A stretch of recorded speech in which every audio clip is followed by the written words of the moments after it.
Demi menambah wawasan di bidang pariwisata, Yayasan Akbar Majapahit mengajak serta mahasiswanya untuk study overvasi, yaitu media pembelajaran praktek mengenal fakta-fakta objek wisata, baik keragaman maupun mutu daya tarik wisata dalam rangka pengemasan paket-paket wisata.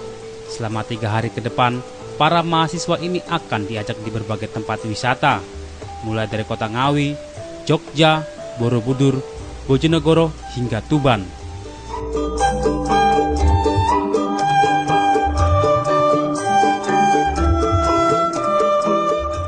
Nah, di hari pertama, mahasiswa akan memulainya pada pukul 5 pagi, berangkat dari kampus Akbar Majapahit.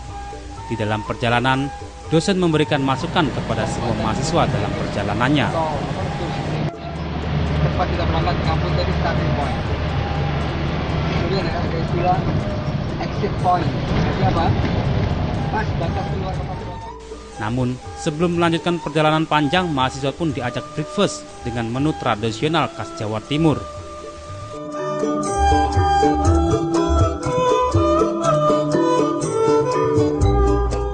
Setelah selesai breakfast, perjalanan pun dilanjutkan menuju ke wisata Benteng Pendem Ngawi. Setelah sampai di lokasi Benteng Pendem Ngawi, mahasiswa UPW ini akan dijelaskan dari awal berdirinya benteng tersebut hingga sekarang ini.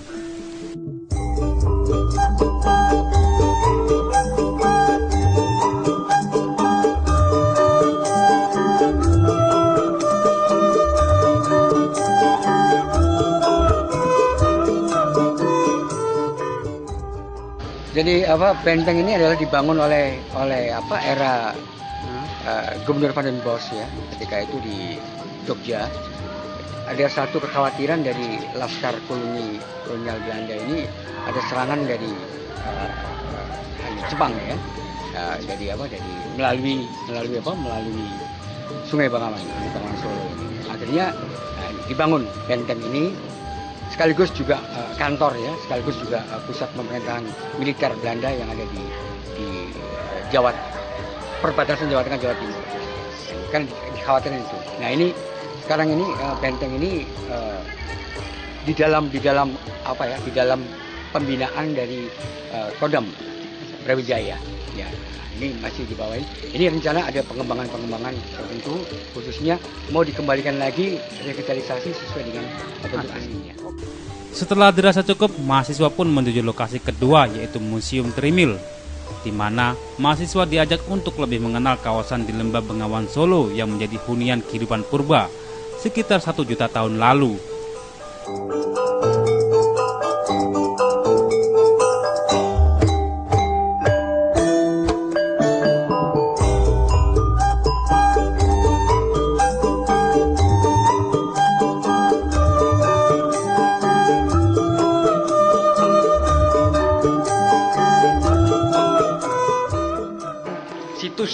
Situs penggalian penemuan pertama kali oleh Eugenio de Bois pada tahun 1891 sampai 1893. Nama Trinil itu sebetulnya bukan nama dari dusun.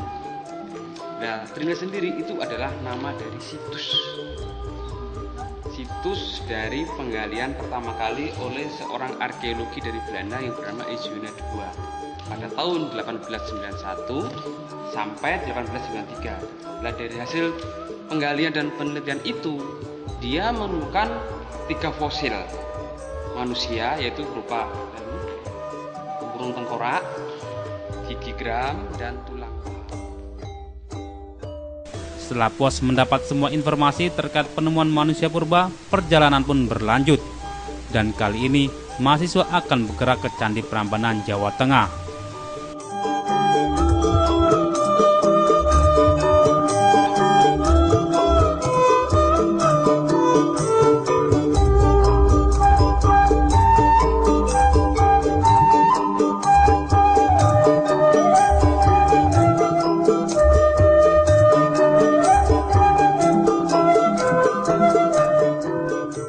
Sesampainya di sana, para mahasiswa ini dibebaskan untuk mengelilingi kompleks Candi Prambanan atau Loro Jonggrang yang dibangun pada abad ke-9 Masehi.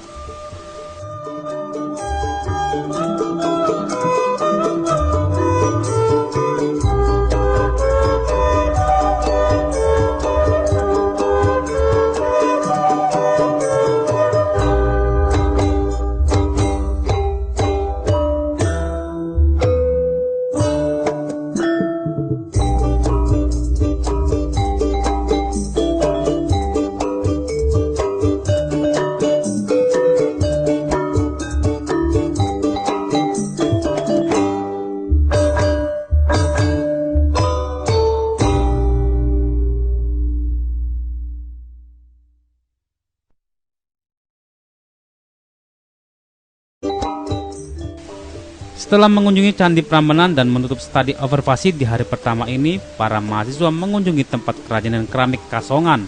Di sini, para mahasiswa akan banyak sekali menemukan kerajinan tangan asli buatan masyarakat setempat.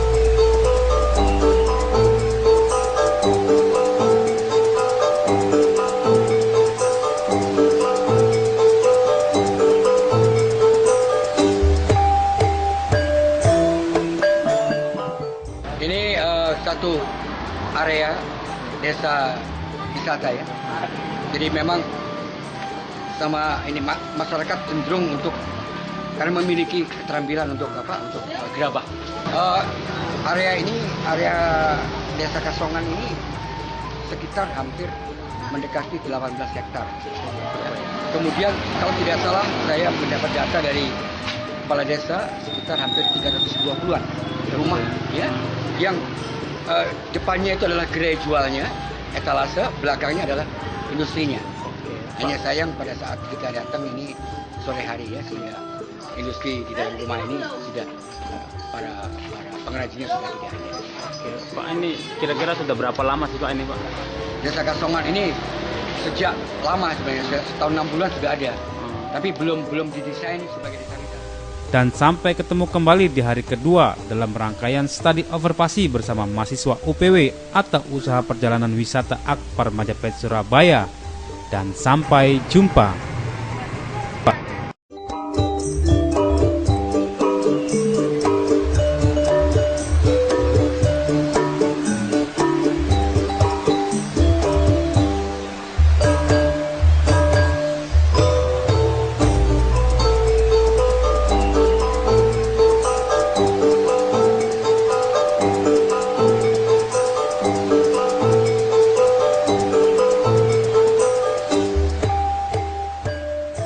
Halo, kita berjumpa lagi dalam studi observasi yang dilakukan oleh mahasiswa Akpar Majapahit.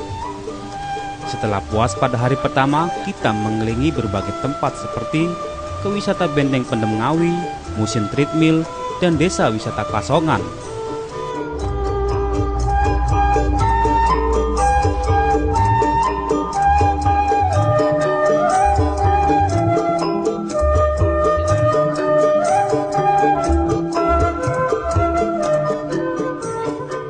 Dan memasuki hari kedua, kita memulainya pada pagi hari menuju Pantai Depok. Pantai Depok yang lokasinya tidak jauh dari Pantai Parangtritis ini mulai banyak digemari wisatawan karena ombaknya yang sangat menawan untuk berselancar. Tidak hanya itu, pantai ini memiliki pasir berwarna hitam dan mengandung biji besi.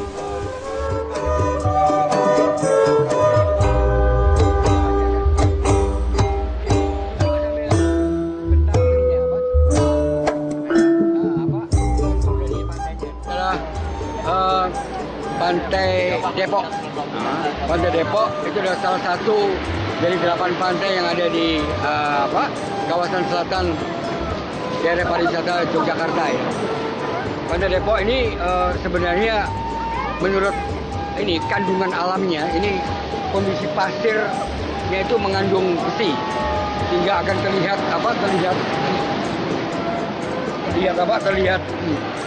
kelip-kelip ini ya. Jadi ada kandungan besi dan oleh pemerintah tidak boleh dikembangkan karena ini salah satu kelangkaan yang ada di tipologi pantai. Kalau pantai pasir putih banyak, tapi kalau misalkan pasir hitam yang mengandung besi hanya ada beberapa aja yang ada di dunia ini. Kemudian yang spesifikasi lain di pantai ini adalah satu wave. Ombak ini betul-betul ombak yang katakanlah natural. Jadi bukan ombak yang sekedar untuk rekreasi pantai untuk bermain, tapi betul natural, betul-betul alami.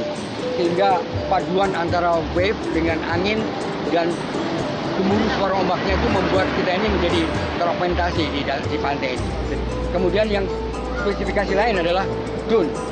Gundukan-gundukan pasir itu adalah ini juga menunjukkan bahwa betapa hebatnya karakter pantai Depok ini. Jadi ini adalah menarik khususnya bagi untuk para mahasiswa dalam rangka mengenal mengenai apa-apa saja yang menjadi daya tarik di satu tempat. Di sini, mahasiswa bebas untuk melakukan kegiatan seperti berfoto-foto, dan juga menikmati keindahan pantai di pagi hari, serta menikmati makan pagi di bibir pantai disertai gulungan ombak yang indah.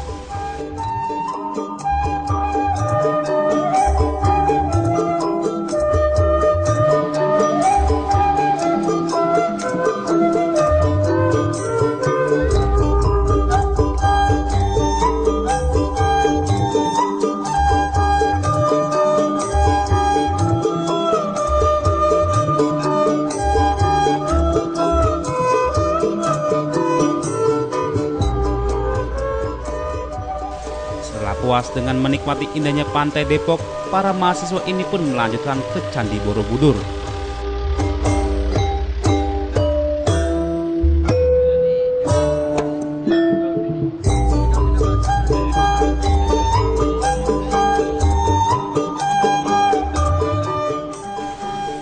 Ya, Candi Borobudur ini terletak di Kecamatan Borobudur, Kabupaten Magelang, Provinsi Jawa Tengah. Letaknya kurang lebih 209 meter di atas laut, serta dikelilingi beberapa gunung.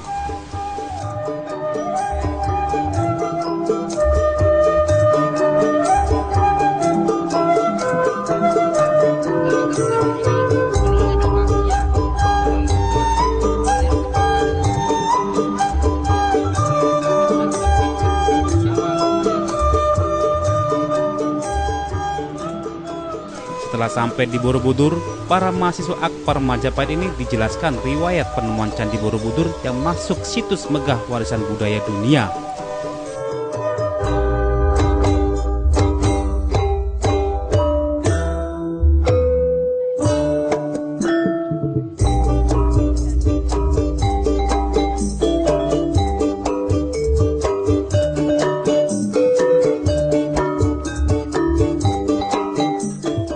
Ini kunjungan ke Borobudur ya. Borobudur adalah salah satu dulunya pernah menjadi keajaiban dunia ya. Keajaiban dunia terbagi-bagi. Keajaiban dunia berdasarkan faktor alam, keajaiban dunia berdasarkan apa? Sisa karsa manusia. Ini adalah hasil karya manusia. Ya, abad ke-9. Jadi pada saat itu pemerintahan Syailendra. Ya, Buddha pertama, Buddhanya masih Mahayana waktu itu. Ya. Harapan ke depan dengan kunjungan ini apa nih, Bi? Harapannya mahasiswa itu akan lebih mengenali cagar budaya, mengenali historis, mengenali kebudayaan bangsa yang bahkan bagaimana dunia pun mengakui kita. UNESCO menjadi kawasan dunia. Masa kita sebagai anak negeri, ya, anak bangsa tidak? Justru kita terbalik. Kita harus semakin bangga dengan apa yang kita miliki. Ya. Sama seperti tempat wisata lainnya, para mahasiswa ini pun dibebaskan untuk menikmati indahnya keajaiban dunia dengan mengelilingi kompleks candi dan berfoto-foto.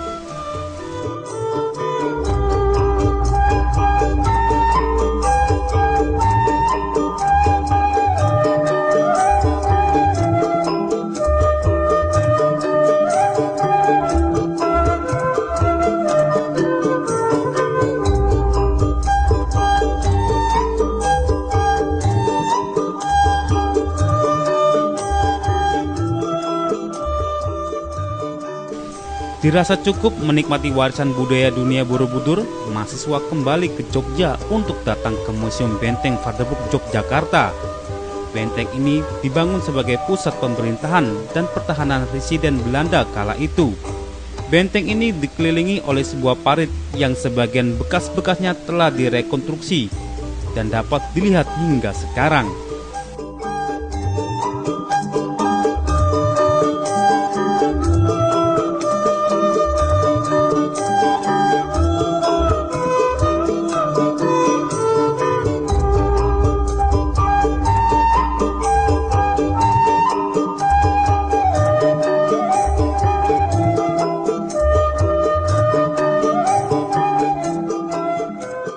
Setelah puas, para mahasiswa Akpar Majapahit ini bergeser ke Keraton Jogja.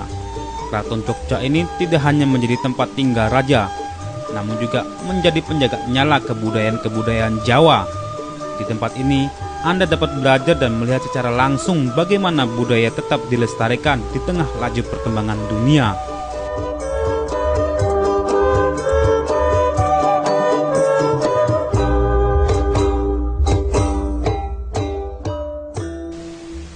Dan kunjungan Keraton Jogja adalah tempat terakhir studi observasi di hari kedua bagi mahasiswa Akbar Majapahit.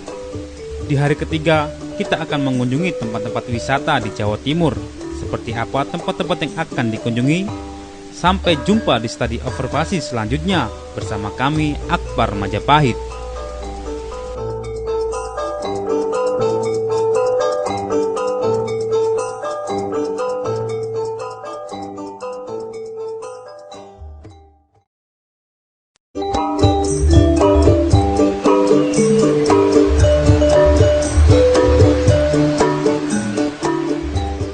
Halo pemirsa, kita berjumpa kembali dalam perjalanan studi observasi pariwisata Akbar Majapahit.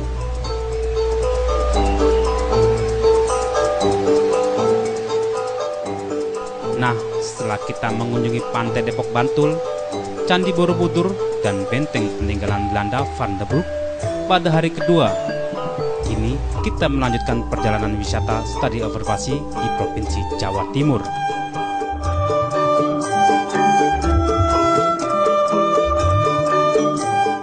Memasuki hari ketiga atau terakhir, kita akan berkunjung di beberapa tempat di Jawa Timur.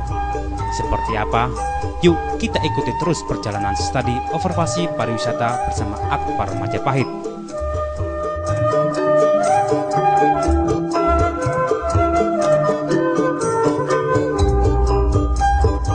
Pertama, kita akan menuju Api Abadi di Bojonegoro. Sebelum menuju ke lokasi wisata Api Abadi, kita akan terlebih dahulu melewati indahnya hutan jati yang hijau dan rindang. Sesampainya di lokasi, akan terdapat gapura dengan jajaran tiang yang kokoh.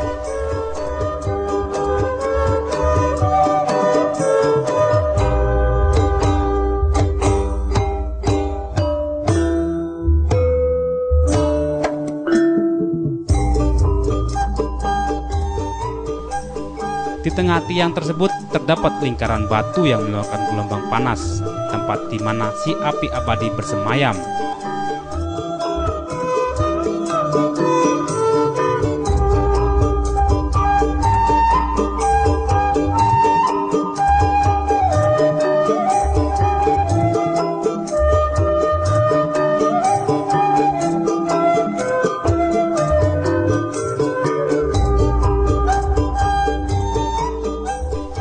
Setelah puas melihat api abadi, para mahasiswa bergeser sedikit dari lokasi api abadi, ya, menuju ke sumber mata air.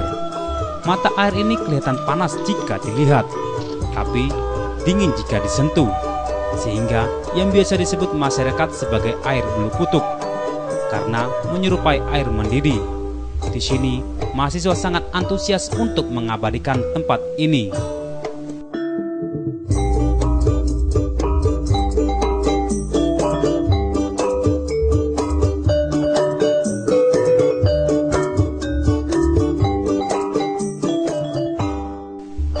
Setelah puas dan mengabadikannya, mahasiswa ini pun bergeser ke wisata Argo Belimbing. Sama seperti tempat wisata lainnya, mahasiswa terlihat sangat senang dan menikmati sejuknya daerah sekitar yang hamparan keseluruhan wilayahnya tumbuh dengan pohon belimbing.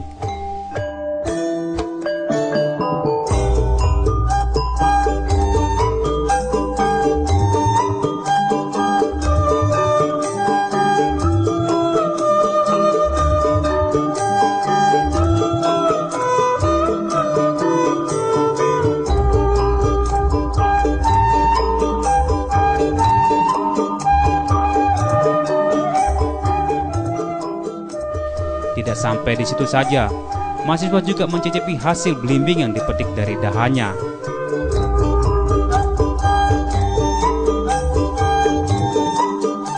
Ya, karena di sini salah satu tempat agrowisata belimbing ya. Jadinya saya ya beli belimbing di sini. Soal harga gimana? Soal harga ya lumayan, harga anak kos. Rencana mau buat apa nih belimbingnya, Bu? Ya dimakan dalam mobil nanti ya, waktu perjalanan ke Tuban. Setelah puas, para mahasiswa ini pun bergeser ke Gua Akbar Tuban.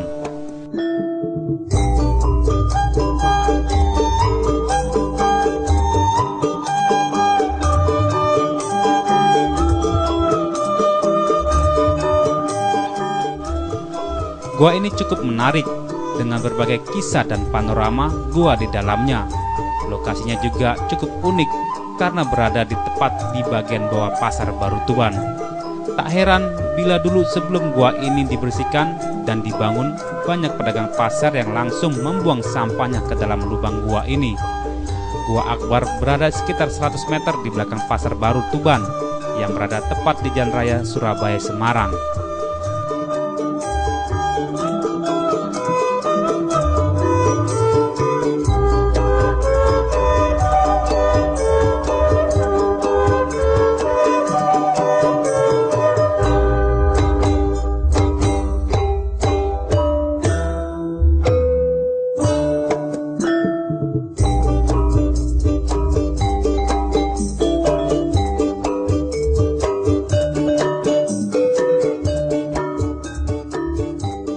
Dan sampailah kita pada kunjungan terakhir, di mana kita akan mengunjungi Pantai Delegan. Pantai ini terletak di Desa Delegan, Kecamatan Panceng, dari Gresik kota berjarak sekitar 40 km. Di sini, mahasiswa dibebaskan untuk berekspresi dan menikmati indahnya pantai dan pasir putih yang menawan.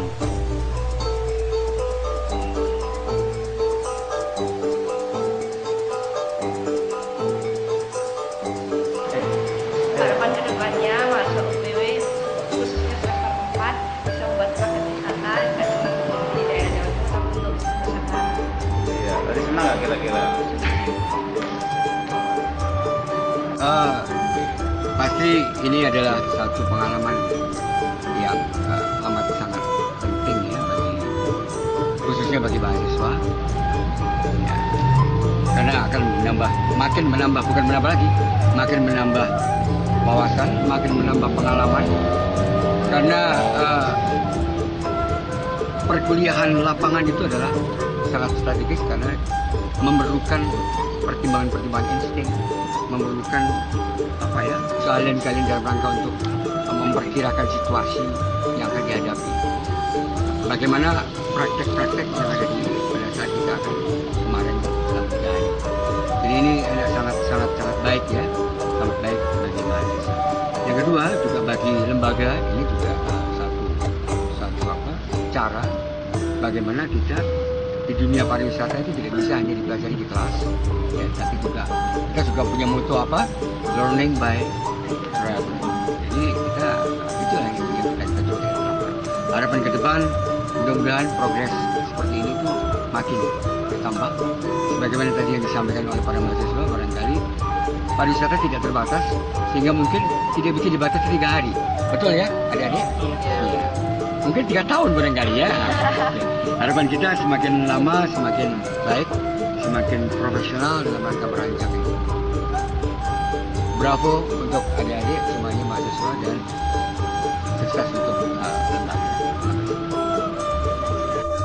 Dengan berkunjung ke Pantai Delegan berakhir juga studi observasi pariwisata bersama Akbar Majapahit. Dan sampai jumpa di studi observasi berikutnya bersama kita, mahasiswa Akbar Majapahit.